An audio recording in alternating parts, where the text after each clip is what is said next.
하나님께서 우리에게 주시는 말씀은 신약성경 로마서 14장 17절입니다. 로마서 14장 17절 말씀 한 절이니까 같이 한 목소리로 봉독해 올리겠습니다. 같이 읽겠습니다. 하나님의 나라는 먹는 것과 마시는 것이 아니요 오직 성령 안에 있는 의와 평강과 희락이니라. 아멘. 할렐루야. 거룩한 예배가 삶이 되는 교회. 아멘. 뭐 합시다 이러다 이제 교회 이러니까 좀 어색한 부분이 있지만 곧 익숙해지리라 믿습니다. 로마서 14장의 배경은 음식 논쟁이 배경입니다. 음식 논쟁. 그래서 여러분 14장을 쭉 보시면 무엇이든지 먹는 자는 믿음이 강한 자라 하였고 믿음이 연약한 자는 채소만 먹는다. 이제 그런 이야기를 갑자기 합니다. 그러면 이제 여기서 이제 논란이 되는 게 뭐냐면 믿음이 강한 자는 누구였고 믿음이 연약한 자는 누구였냐. 뭐 이런 게 이제 막 논란이에요. 그런데 찬찬히 14장을 읽어가다 보면 지금 바울이 누구는 믿음이 강하다 하고 누구는 믿음이 연약하다 하고 그러니까 너희가 잘한 거고 너희가 못한 거고 또 너희가 너희를 배려해야 되고 뭐 그런 이야기를 하는 것처럼 보이는 부분도 없지 않아 있습니다. 그러나 핵심은 거기에 머물지 않는다는 거예요. 핵심은 지금 바울이 이야기하고자 하는 바가 누가 믿음이 좋고 누가 믿음이 약하다 그걸 가르는 것이 아니고 또 믿음이 강한 사람은 뭐든지 먹고 믿음이 약한 사람은 채소만 먹어야 된다 라고 정해주는 것도 아니라는 거예요. 물론 그렇게 좀 나눠져 있어서 어려운 부분이 있습니다만은 그것은 이제 누가 누구를 배려해야 되고 자꾸 서로를 비난하는 가운데 있으니까 서로 받아주라는 말로 정리를 하기 위해서 이제 그렇게 호칭을 하는 것이지 그것이 꼭 나눠서 누구의 잘잘못을 따지자는 것은 아닙니다. 오히려 그거보다는 우리가 지금 이 처해 있는 이 현실, 누가 뭘 먹고 누가 뭘 먹지 않고 이거에서 핵심은 믿음이 강하고 약하고가 아니고 그 문제 밖에 정답이 있다. 이거를 알려주기 위함이라는 거예요. 여러분 그러면은 이것이 얼마나 우리에게 좀 더 작용할 수 있는지 우리 오늘 말씀을 다시 한번 읽어보도록 하겠습니다. 우리가 이런 이해를 가지고 오늘 말씀 읽어보겠습니다. 하나님 나라는 먹는 것과 마시는 것이 아니요 오직 성령 안에 있는 의와 평강과 희락이니라. 아멘. 먹고 마시는 문제라는 거예요? 아니라는 거예요? 아니라는 거예요. 거기에 머물러 있으면은 안 된다 하는 것입니다. 오히려 문제의 핵심은 거기 있는 것이 아니고 다른 데 있다. 무엇을 먹느냐 무엇을 먹지 않느냐는 핵심이 아니다. 그것은 오히려 본질에서 떨어져 있는 이야기라고 말하고 있는 것입니다. 우리가 믿고 있는 이 기독교, 그리스도교는 어떤 종교입니까? 제가 또 여러분에게 오늘도 하나님 나라에 대해서 이야기를 할 텐데 제가 여러분에게 말씀드리고 있는 하나님 나라는 어떤 나라입니까? 우리가 그 하나님 나라를 이 땅에서 이루며 살아야 되는데 그러면 여러분은 여러분의 마음속에 여러분의 눈 속에 우리가 만들어 가야 할 하나님의 나라의 그림이 있습니까? 그거를 사도 바울이 우리에게 물어보고 있는 거예요. 우리가 본질에서 떠난 이야기로 왈가왈부하고 논쟁을 벌일 때 그게 문제가 아니라는 거예요. 하나님 나라를 이루어가는 것이 우리의 목적이라는 거예요. 그러면 그 목적을 이루기 위해서 우리가 하나님 나라를 분명히 그리고 있어야죠. 그래야 지금 내가 무엇을 수정해야 될지 지금 우리가 무엇을 바꿔야 할지를 분명히 알 수 있기 때문에 그런 것입니다.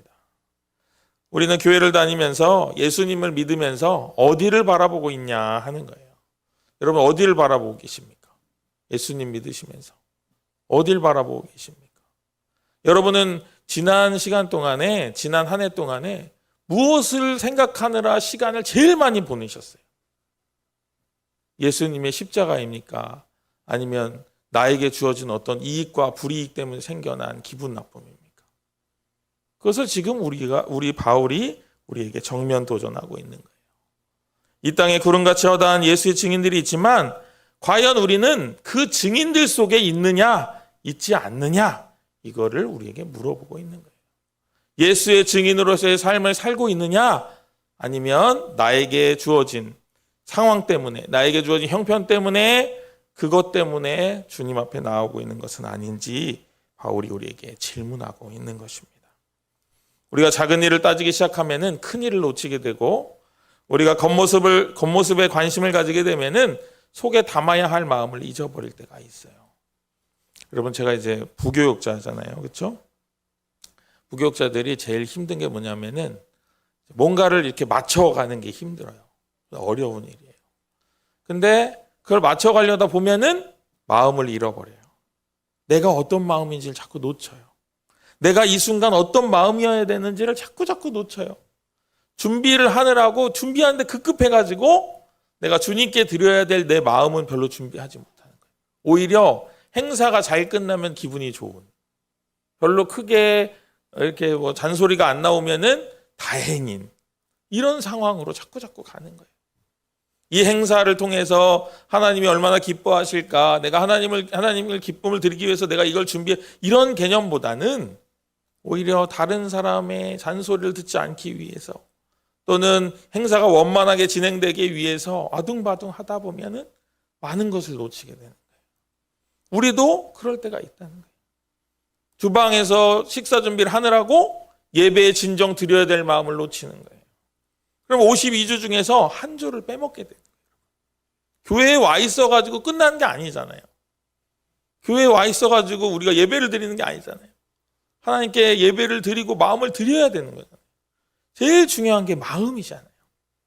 그거를 놓칠 때가 있다 하는 것입니다. 그러나 우리는 모두 완전하지 않습니다. 완전하여져 가는 것이죠.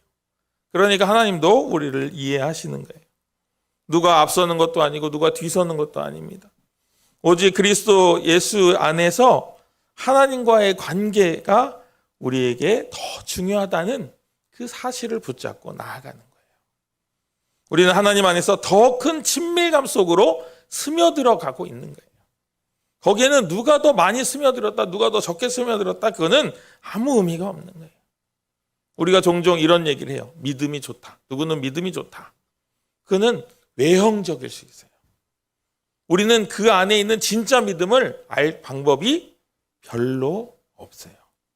어떤 사람에게 아주 큰 위기가 닥쳐가지고 그 위기 속에서 어떻게 행동하는가를 보고 우리는 그의 믿음을 가늠해 볼 수 있지만, 그렇게 큰 일이 많은 사람들에게 자주 누구에게나 알도록 일어나지 않거든요.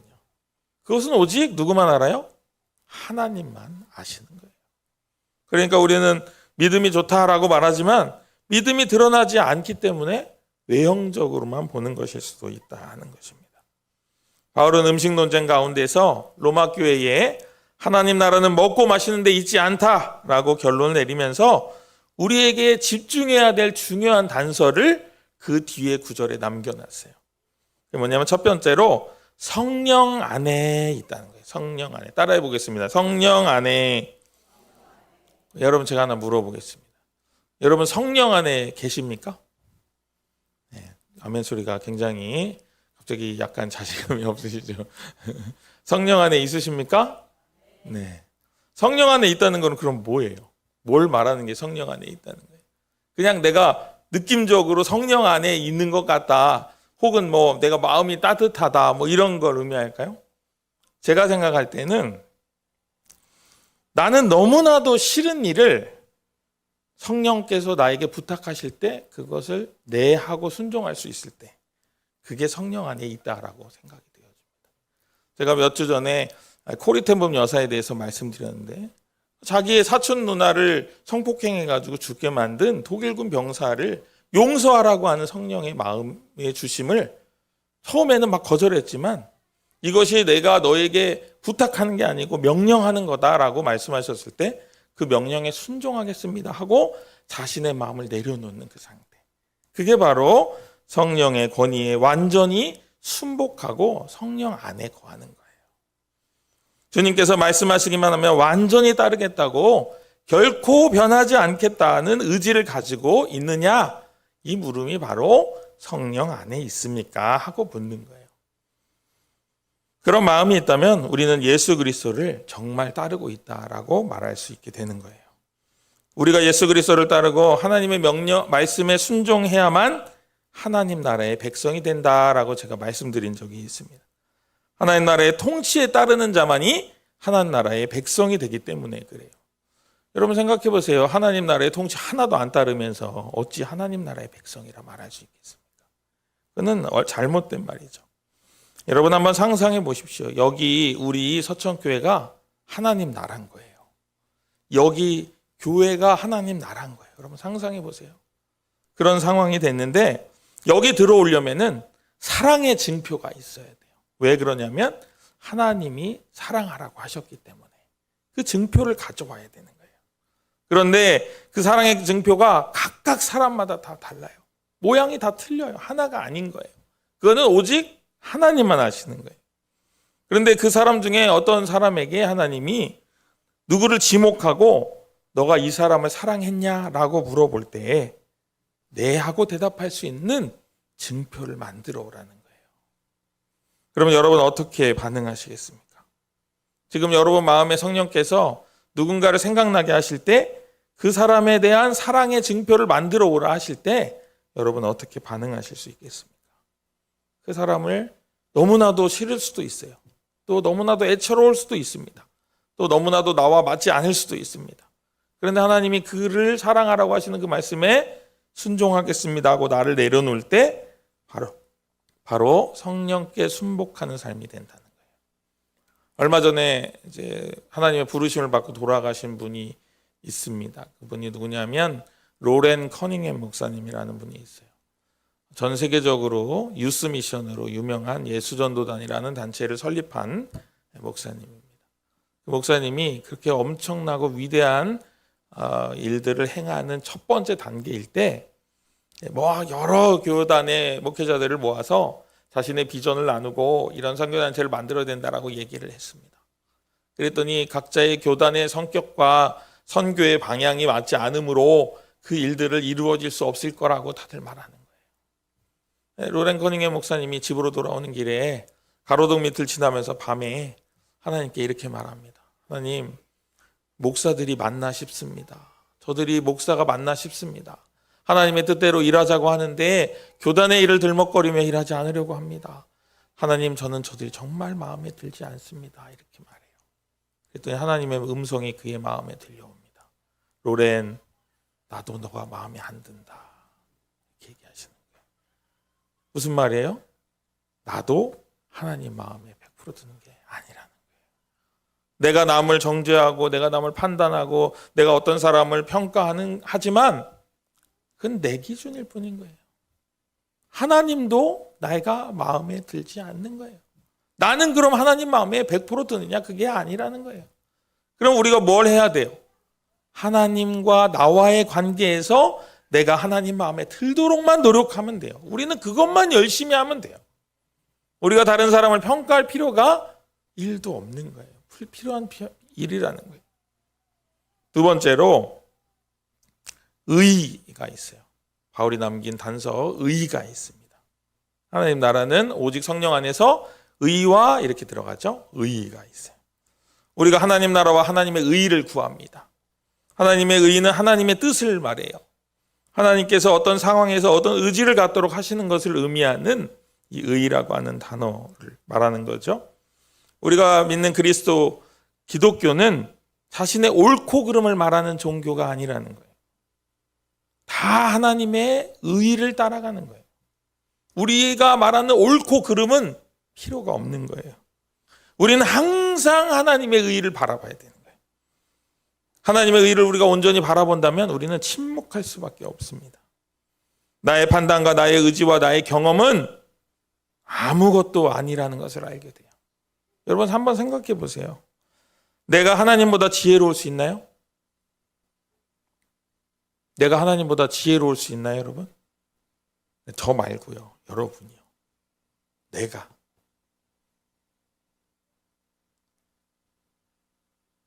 내가 하나님보다 지혜로울 수 없고 내가 온 우주를 다스리시고 모든 역사를 이끌어 오시는 그 하나님의 의지보다 더 뛰어날 수가 없어요. 하나님은 어떤 상황에서도 역사를 이끌어 오신 거예요. 세 번째로 나의 경험이 태초부터 계시는 하나님의 경험을 뛰어넘을 수가 절대 없지요. 그러니까 우리는 하나님의 의 앞에 있을 때 침묵할 수밖에 없는 거예요. 하나님의 의에 순복할 수밖에 없는 거예요. 우리는 하나님의 의 앞에 침묵할 수밖에 없습니다. 이런 마음은 어떻게 우리에게 의지를 갖게 할까요? 제가 여러 번 앞에서도 말씀드린 적이 있지만 우리가 이 땅에서 살 때 하나님의 의를 염두에 두거나 묵상하지 않고 살아간다면 우리는 분명히 아주 민망한 상황에 처하게 될 겁니다. 제가 장담할 수 있습니다. 그건 언제냐면 인생의 종말이 찾아오고 인생의 종말을 지나 하나님의 심판대 앞에 설 때가 그때입니다. 그때 하나님께서 우리에게 물어보실 거예요. 근데 그때 내가 할 말이 없으면은, 내가 하나님의 의의를 개념해 두지 않고 살았다면은 우리는 그분께 할 말이 없어지는 거예요. 마태복음 12장 36절 여러분 화면에 띄워주세요. 한번 같이 읽어보겠습니다. 시작. 내가 너희에게 이르노니 사람이 무슨 무익한 말을 하든지 심판날에 이에 대하여 신문을 받으리니. 아멘. 우리 세 번역으로 한번 더 읽어볼까요? 자, 같이 읽겠습니다. 시작. 내가 너희에게 말한다. 사람들은 심판날에 자기가 말한 온갖 쓸데없는 말을 해명해야 할 것이다. 아멘. 이거 누가 한 말일까요? 예수님이 직접 하신 말이에요. 망고불변의 진리인 거예요. 심판 때 뭘 한다고요? 우리가 한 말에 대해서 너 그때 왜 그 말 했니라고 물어본다는 거예요. 그걸 다 해명해야 된다는 말이에요. 여러분 이제 말 조심하셔야 합니다. 그죠? 에이씨, 너 그때 0월 010시 너 A씨 왜 했어? 이렇게 물어본다는 거예요. 그때 제가 잘 기억이 안 나요 하는 순간 앞에 지나가는 거예요. 나의 마음과 생각과 감정이. 우리가 흔히 말하는 막 홀로그램 같은 거 있잖아요. 그런 걸로 내 눈앞에 쫙 지나가는 거예요. 우리가 대답을 해야 되겠죠. 그런데 우리가 사랑으로 그 일을 했다라고 하면 우리는 할 말이 있는 거예요. 근데 그게 아니면 그걸 해명하느라 진땀을 빼야 하는 것이죠. 그리고 우리 개역개정 성경에는 신문을 받는다 이렇게 되어 있어요. 신문을 받는다.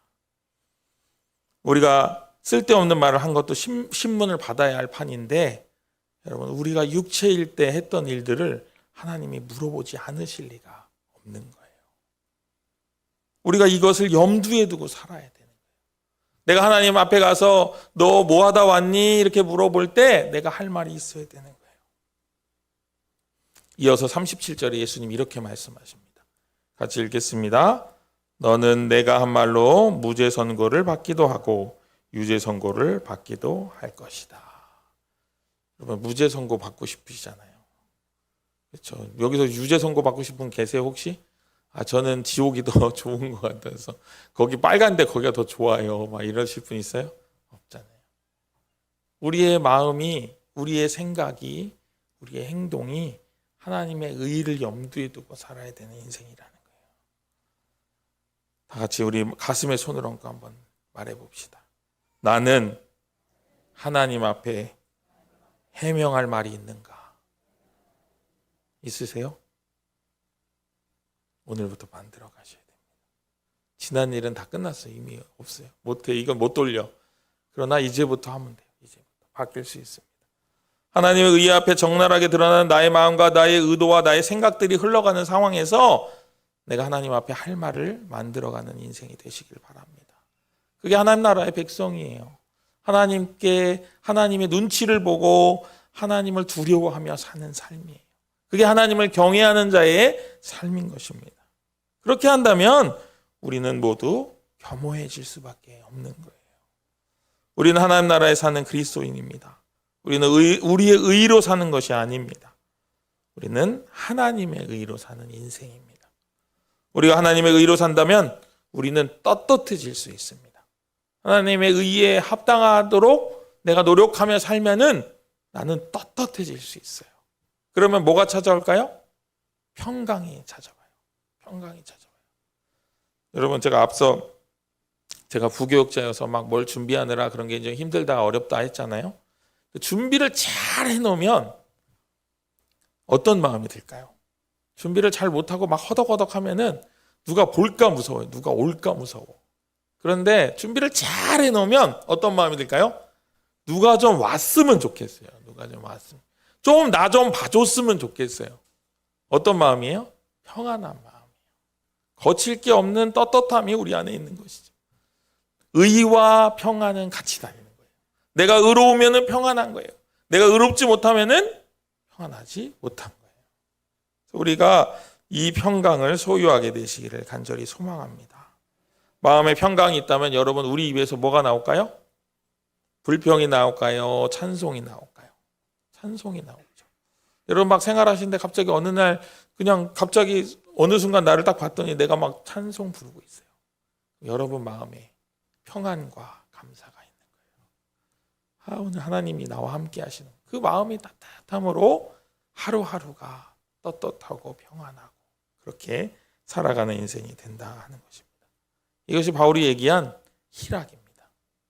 하나님 나라의 의와 평강과 희락이 우리의 마음속에 잔잔히 퍼지며 평안하고 풍족하고 풍성하고 하나님을 두려워하지만 하나님을 더욱 사랑하는 그런 믿음이 우리에게 있는 것입니다. 귀하신 여러분, 우리는 성령 안에서 의와 평강과 희락을 소유하는 하나님 나라의 백성입니다. 우리 모두의 삶이 더욱 하나님 나라에 속하여 늘 성령 안에서 의와 평강과 희락을 누리고 복되는 아름다운 사람으로 이 땅을 살아가게 되시기를 주님의 이름으로 간절히 축복합니다. 기도하겠습니다. 은혜로우신 하나님, 감사합니다. 우리의 연약함을 이미 아시는 주님께서 우리에게 필요한 것들을 주시고 우리에게 소망과 함께 하심을 허락하시니 감사합니다. 우리의 눈에 하나님의 나라를 볼 수 있도록 우리의 눈에 담아주셔서 그 나라를 향해 달려나아가는 인생 되게 하시고 그 나라를 위해서 내가 가진 모든 것을 다 포기하고도 아깝지 않은 그런 마음으로 우리가 이 땅을 살아가는 귀한 하늘의 백성 되게 하여 주시옵소서. 오직 주님을 찬양하며 주님을 사랑하길 간절히 소망하고 우리를 구하신 예수님의 이름으로 간절히 기도합니다. 아멘.